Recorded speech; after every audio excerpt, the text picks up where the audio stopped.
சென்னை மாநகர அரசு பேருந்தில் பையை கிழித்து 2 செல்போன்கள் திருடப்பட்டதாக வீடியோ வெளியிட்டு பெண் பயணி புகார் தெரிவித்துள்ளார்.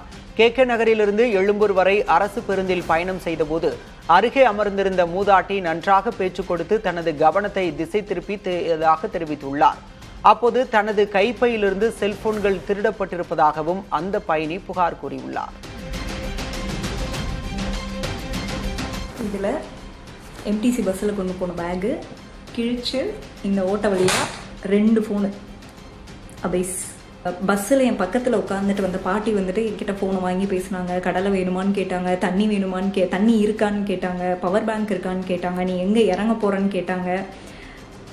ஃபோனை வாங்கி பேசினப்போ கூட ஆஃப் பண்ணி கொடுத்த எனக்கு இது இவ்வளோ பெரிய டிஸ்ட்ராக்ஷன்றது தெரியல.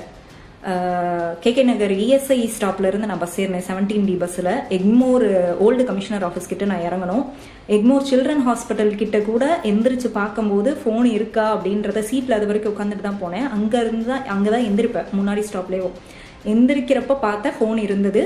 அந்த ஸ்டாப்ல இருந்து ஓல்டு கமிஷனர் ஆஃபீஸ் ஸ்டாப் போகிறதுக்குள்ள இன் 30 to 40 செகண்ட்ஸ்க்குள்ள 2 ஃபோனு இந்த ஓட்ட வழியாக எடுத்திருக்கிறாங்க.